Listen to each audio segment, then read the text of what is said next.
This is Rob Top of Boxing Social in association with Betfred. Delighted as always to be joined by unbeaten light heavyweight star of the future, Josh Buatsi. We're here in London at the David Avanesyan-Kelly press conference. Now I've got all that out of the way. How you doing, Josh? No, I'm good, Rob. I'm good, man. It's always important to have you down here, Boxing Social, getting the great content that you guys have been getting.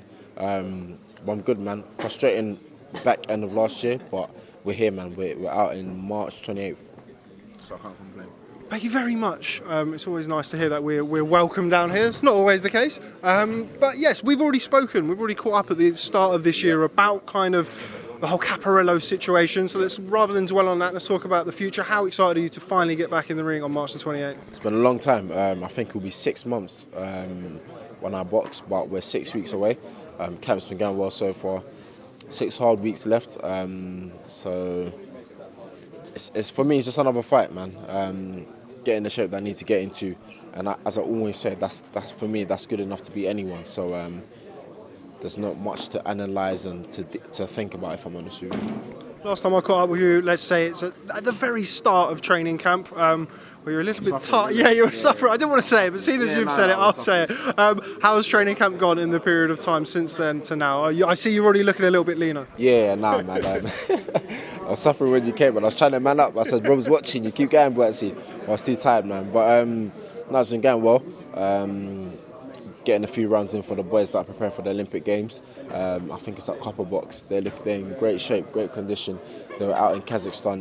They've been back now for a few weeks, so it's been good to mix it up with them, man. Keeps me on my toes, and it's motivating to see what they're doing.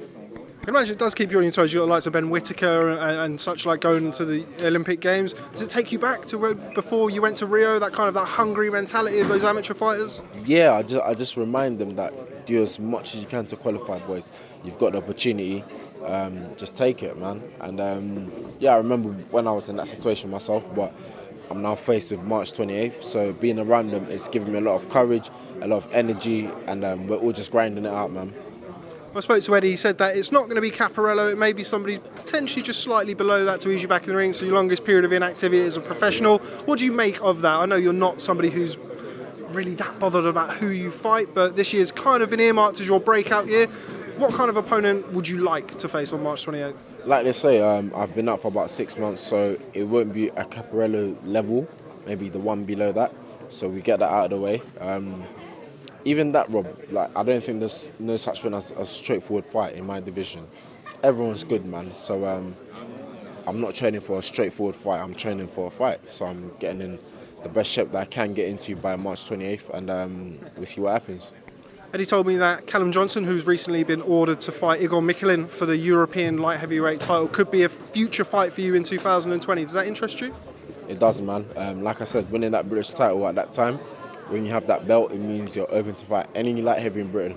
And I had it, I've vacated it now, but that mentality still stands, man. Any light heavy in Britain, you know, if it's meant to happen, or if it's the path or the route that my team has chosen, then we can make it happen. Okay, well, as I said, we caught up for about 40 minutes about 6 weeks ago, so I'm not going to keep you too long for today, but before I let you go, I'm off to Vegas on Sunday for Wilder Fury 2, and I would love your prediction. Again, I've said this in a lot of interviews, but it's just the quote that Wilder said, you've got to be perfect for 12 rounds, he has to be perfect for 1 second. But again, Tyson Fury, one of the most elusive, if not the most elusive heavyweight ever. And if you can't pinpoint a man, if you can't hit him, you can't hurt him. So based on that, I'm sticking with Fury to win the rematch. After March the 28th, we're going to go partying in Ghana? No chance, man. No more going away. Ghana was good, man. My mum watched that interview, she rang me, but nah, man, I won't be travelling. I'll stay put in England for a bit and fight a bit more.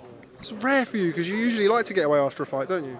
I do, but I think I'm taking a different approach now. I'm trying to have more meaningful trips rather than just going away for the sake of it. So I'm saying this now, Rob, but you might catch me in a different country soon. But for now, it's March 28th, so all concentration on that. Okay, well, Josh Buatsi, always a real pleasure catching up with you, my friend. Thanks very much for speaking to Boxing Social. Look forward to seeing your beard on March the 27th. Oh, so I should keep it? Yeah. Cool, man. We'll see. Yeah.